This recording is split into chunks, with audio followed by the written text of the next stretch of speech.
Dear Matthew, let me be the first to say how proud I am to see the man you have become.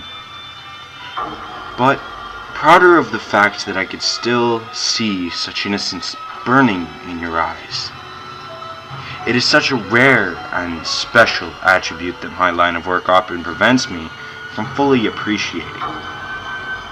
Even as a man of faith, I must say, I have never encountered one with such tenacity, let alone the ability to maintain its intensity into adulthood. My children, my deacons, have all been special to me. They were my messengers to the world, embodiments of the holy symbols, the lion, the ox, and the goat. They were beacons of good tidings that transcended into realities far beyond primitive senses of mere sight and touch. However, Matthew, you hold a very special place in my heart. You are unique amongst a sea of automations. You far exceed your fellow man's ability to acknowledge the limitless possibilities that exist beyond their simple, mundane lives. That is what brought you to me so many years ago. I see great things in you. Oh, the wonders I could show you. Perhaps that's why I lost you for a while. You needed time to ripen and mature. But sadly, in the end, the simple truth is that all who come to my congregation eventually return to my congregation. You of all people know that to be the truth. It's inevitable. It is where you belong. You have run and you have hidden, but that only delayed the inevitable conclusion of the fate I thrust upon you, for which I have distinct privilege of executing to my completion. I only needed to wait. But as they say, all good things come to those who wait.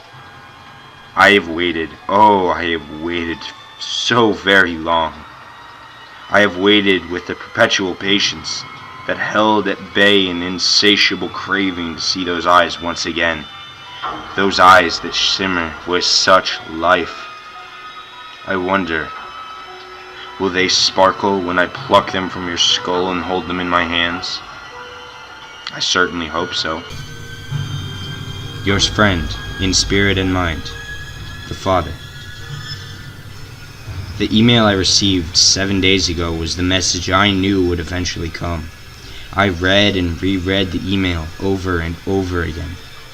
It had been 13 years since the Father and his congregation entered my life, and 8 years since their last confirmed activity. Now, after all this time, I received this email from him. I was beginning to believe that he was gone for good. I considered the possibility that he was dead and his followers went on their own ways, or they all met a painful death from following his wicked ways. But deep down I knew he was too smart for that. I looked into those eyes. There was no insanity in there, at least none that would impair judgment nor reason.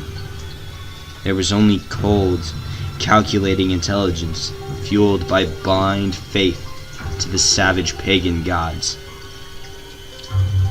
In the summer of 1984, the residents from the communities sprinkled southern Oregon were living under a canopy of terror from a group that later came to be known as the Eyes of the Horn.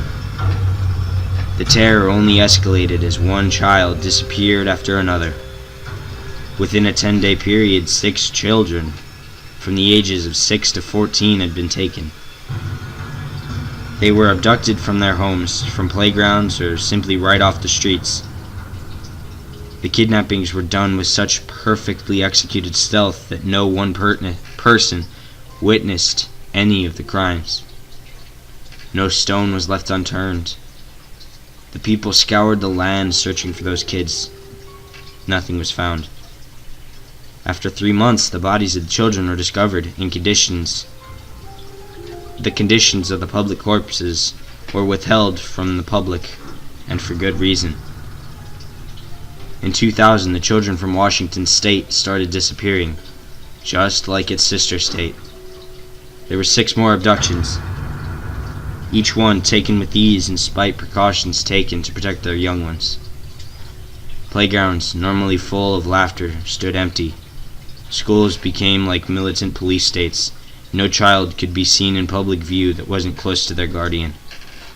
Despite all the extra security and precautions, the first child was taken, then the second, then the third, then the fourth, and fifth. I was the sixth. It was like any other night. I had school the next morning, so I went to bed normal time. My mom and dad were separated, so it was just her and me.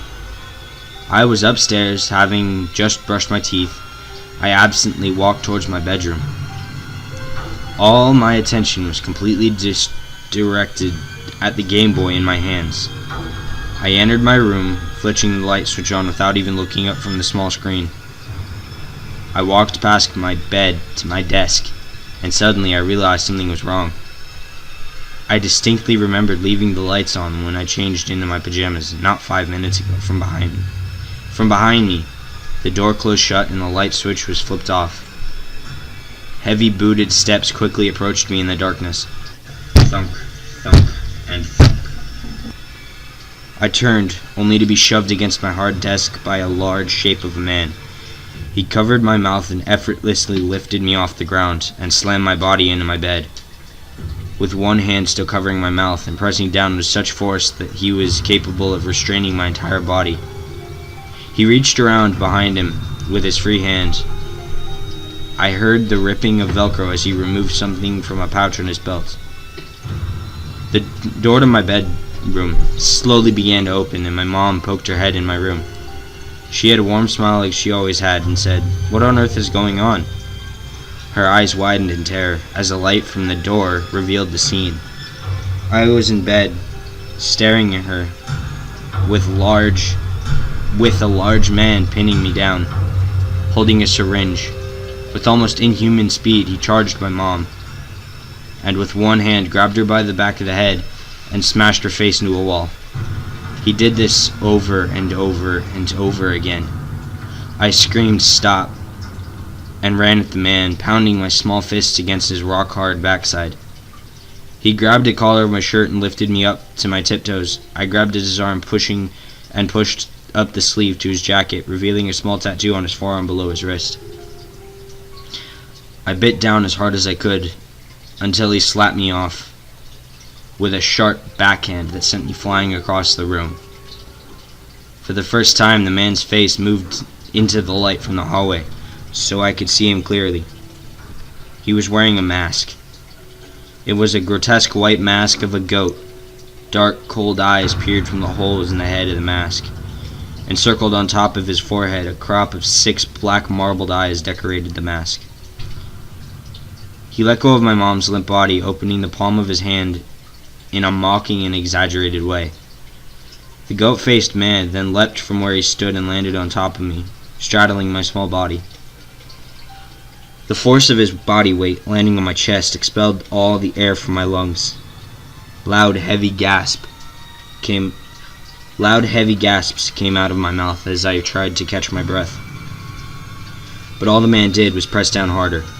Once again, he lowered the syringe and roughly jabbed it into my neck. The drug quickly took effect, and the world came in and out of focus. My mind was fuzzy and filled with surreal shadows and shapes. Then the man got off me and headed towards my window. A rope was tossed up to him by someone outside the house. He had begun pulling up his bag of supplies. I made an attempt to stand, but fell hard on the floor from disorientation. With my face pressed against the floor,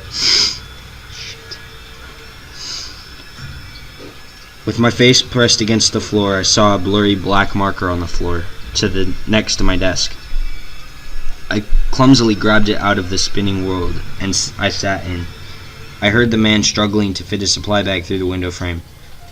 With all my concentration, I drew on the floor. I drew the tattoo I saw on the man's arm. I drew the 3 6s in a circle, each with the horizon dash in the top of the number, making it look like both number 6s and 7s. With only seconds to spare, I used the last bit of control I had over my hand to grab a shirt I left on the floor. I quickly covered my drawing from view and slumped down when the man returned. He was only a shape standing over me. I barely felt the scissors cutting off my pajama tops and bottoms, leaving only my underwear intact. For a brief moment, the haze cleared and I saw my mom slumped on the floor, staring into nothing before I was stuffed into a thick duffel bag. It was the vibration of the moving vehicle that aroused me into consciousness. I was still in the duffel bag, but he must have pulled it over my head out while I slept, so I wouldn't suffocate. My body remained paralyzed from the injected drug. With great effort, I looked up and saw a pair of frightened eyes looking back at me. A young girl, about my age, was lying next to me. Her head was protruding from a duffel bag similar to mine. It appeared I wasn't the only one visited by the man with the six-eyed goat mask. I tried to move my non-functional body. My screams of terror only came out as feeble grunts. The fear gradually started to overpower the effects of the drug, coursing through my veins, and my movements became more pronounced, and the grunts transformed into words. Then the vehicle slowed and came to a stop. The rear's doors suddenly opened, and the face of the goat with many eyes appeared. He stared silently at us and held his hand out. A younger teenage boy walked up to him. The man with the goat mask raised his hand in a gesture to hurry up. The teenager handed his larger companion a syringe, with a single drop of fluid suspended from the tip of the needle, unsaid. "It's ready, Dad."